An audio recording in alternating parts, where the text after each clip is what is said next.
Hello guys and welcome to my channel. Today I wanted to share 5 reasons why I decided to apply to American universities instead of going to study in other countries. Now these reasons would vary from one person to another, but because this is my video, I wanted to share my 5 reasons. Now the first reason is being in the center of the world, if you can say so. I can compare with studying in Germany. When I was in Germany, I thought that, everything was comfortable, everything was nice and easy, scheduled. I had free weekends when everything was closed, and I had days when I had to spend time in the university studying. But at the same time, I didn't have the feeling that I'm in the center of events. And I thought like everything else is happening somewhere else, not where I am right now. But when I traveled to the United States in 2013, I realized this is where the center of the world is, because every day we're using Facebook, which is headquartered in California. Every day we use Apple, which is headquartered in California, and we use Google, which is again headquartered in California. There's MIT, where they develop the newest things that we're going to use in 20 or 30 years. And I thought, yes, this is the place where the future is born. And for me, being an active and innovative person, it's really important to be where things are happening and where the future is born. The second reason is funding. Now, I know many of you are dreaming of studying in Great Britain, and believe me, I've been there. When I was 14, I traveled to the United Kingdom for the first time, and I thought, well, this is the country where I want to live in, and this is the country where I want to study, because Oxford and Cambridge are basically the best universities in the world.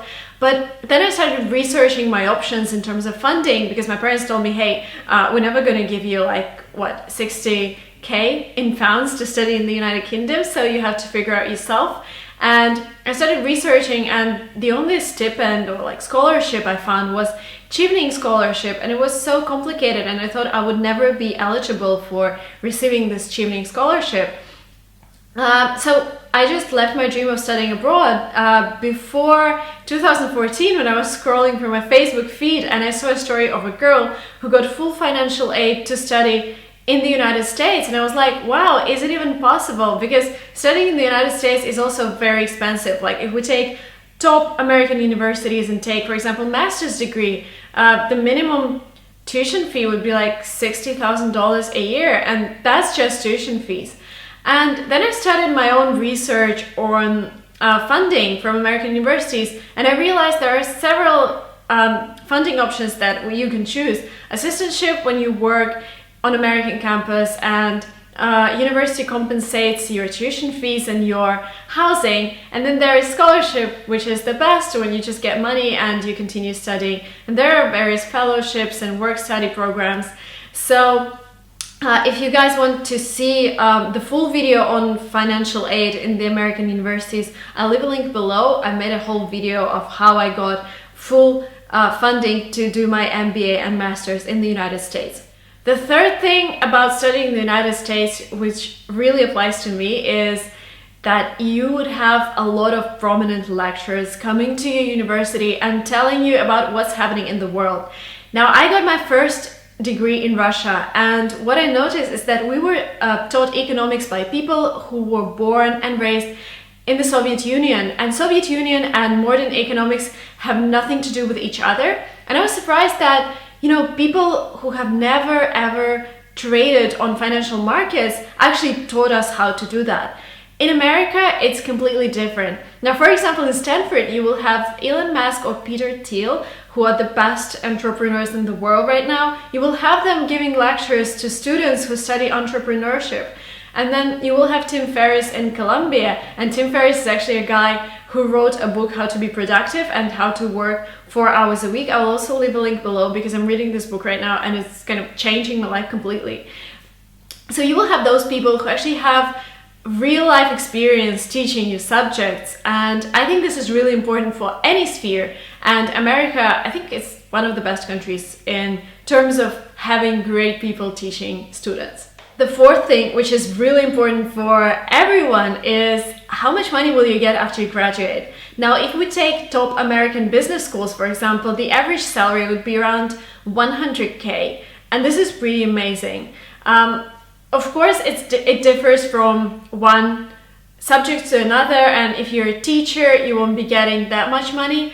But if you're doing anything connected with sciences, business, I think there are great opportunities in America. And I have a couple of friends who are actually, well, kind of friends, adult friends, professors in American universities, and they live a happy life. And if you want to become a professor in the United States, you would actually have 4 years of work and then 1 year of, traveling. And sorry, I don't remember the word, but if you know the word, please write it down in the comments. But they have this freedom, and they have resources to conduct research. They have resources to have PhD students working for them. So I think opportunities after you graduate from an American universities are bigger than in other countries. And the last thing, but not the least, if you're an international student like me, you would of course be interested in staying in a country where you got education and applying what you've learned in real life. Now in Great Britain, it's almost impossible right now. I think you have to pack your bags and go away in like 3 months after you graduate. And in America, it's easier. So if you graduated from an American university and got an American degree, you are eligible for a so-called OPT, which is one or 3 years when you can stay in the United States and apply what you've learned. Now, if you're studying STEM subjects, which is like technical, engineering, mathematics, then you get up to 3 years. And I think this is great because there would be an opportunity for you to find an employer if you want to stay in the United States, or if you just want to get work experience in the States, which is considered everywhere in the world as one of the best, then you have this opportunity and you don't have to go home straight after you finish your university. So these were my 5 reasons to study in the United States, and I hope you guys enjoyed this video. If you want to add something, please comment below. I think this will be really useful for people who are still deciding where they want to study.